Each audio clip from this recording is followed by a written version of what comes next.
Summer बलोर की नून league में शमूलियत के बाद बलोर खानदान ने सियासत से ही किनारा कशी इख्तियार करने का फैसला कर लिया है। अवामी नेशनल पार्टी के बुजुर्ग रहनुमा और पेशावर पर 6 दहाइयों तक राज करने वाले बलोर खानदान के सरबराह हाजी गुलाम अहमद बलोर ने अमली सियासत से पीछे हटते हुए अपने आबाई शहर पेशावर को हमेशा के लिए खैरबाद कहकर इस्लामाबाद मुंतकिल होने का ऐलान कर दिया है।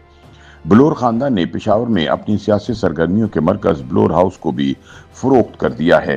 खानदानी जराए ने तस्दीक की कि गुलाम बलोर ने गवर्नर हाउस के करीब वाक़ पेशावर का वाहिद जाती घर बलोर हाउस जमीयतुल उलमा इस्लाम फे के रहनुमा और साबिक गवर्नर हाजी गुलाम अली को भारी कीमत पर फरोख्त कर दिया है और अब वो इस्लामाबाद मुंतकिल हो चुके हैं, जिसके बाद सियासी सरगर्मियों और पार्टी तरानों से गूंजने वाला बलोर हाउस अब वीरान दिखाई देता है। मुबस्सरीन के मुताबिक पेशावर की सियासी तारीख अगर किसी एक खानदान से जुड़ी हो सकती है तो वो बलोर खानदान है।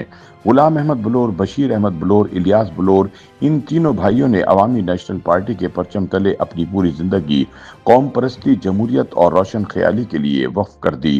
ताहम अब गुलाम अहमद बलोर ने अपने भाई, बेटे और भतीजे के दहशतगर्दों का निशाना बनने के बाद खामोशी से पेशावर में मौजूद बलोर हाउस का सौदा करके हमेशा के लिए इस्लामाबाद मुंतकिल होने का फैसला कर लिया है। मुबस्सरीन के मुताबिक पेशावर की गलियों में कभी बादशाह खान के नारे गूंजते थे, आज वहां खामोशी का राज है। जिस बलोर हाउस में कभी जमहूरियत के ख्वाब बुने जाते थे, आज वो किसी और के नाम हो चुका है। जिसे कभी खैबर की सियासत का सियासी किला कहा जाता था, वही पेशावर अब खुद अपने मुहाफ़िज़ों को अलविदा कह रहा है।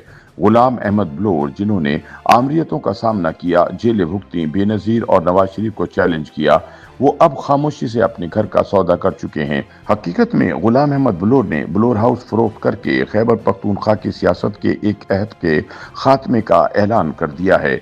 मुबस्सरीन के मुताबिक पेशावर का बलोर हाउस सिर्फ एक रिहाइश गाह ना था, वो एक सियासी दरसगाह, एक मज़ाहमती मरकज और एक नजरियाती किला था।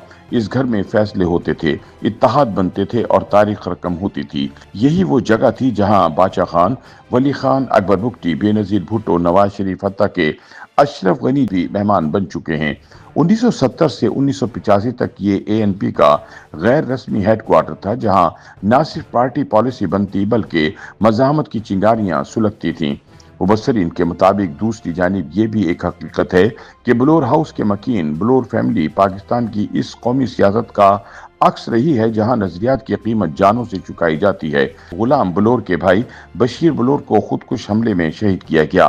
भतीजे हारून बलोर भी दहशतगर्दों का निशाना बने और इकलौते बेटे शबीर बलोर को भी कत्ल कर दिया गया। ये तन्हाइयां शायद गुलाम बलोर को इस फैसले की तरफ ले आईं जिससे वो हमेशा गुरेज करते रहे और बिलाखिर जिंदगी के आखिरी हिस्से में इन्हें फैमिली के दबाव पर पेशावर छोड़ना पड़ा। तज्जियाकारों के मुताबिक बलोर हाउस का सौदा सिर्फ एक मकान की फरोख्त नहीं, ये एक नजरियाती विरासत के बिखरने की तमसील है। गुलाम बलोर का जाना सिर्फ पेशावर से नहीं बल्कि एक ऐसी सियासत से रुखसती है जो नजरिए, मज़ाहमत और कुर्बानी पर खड़ी थी। अब बलोर हाउस की खामोश दीवारें शायद इस कौम को ये याद दिलाती रहेंगी कि कभी यहाँ सच बोला जाता था और कभी यहाँ कौम परस्ती सियासी नारा नहीं बल्कि अमली जहाद हुआ करती थी। मुबस्सरीन के मुताबिक गुलाम अहमद बलोर की पेशावर से इस्लामाबाद मुंतकली और समर बलोर की नून लीग में शमूलियत से बलोर खानदान बिल्कुल बिखर कर रह गया। बलोर खानदान का ये बिखराव सिर्फ खानदानी मामला नहीं, ये एएनपी के जवाल की सियासी अलामत भी है। समर हारून बलोर का मुस्लिम लीग नून में शामिल होना इस बात की गवाही है कि पार्टी का परचम अब सिर्फ रिवायत की बुनियाद पर नहीं उठाया जा सकता। अगर गुलाम बलोर आखिरी सुतून है तो वो भी अब कमजोर होता दिखाई देता है।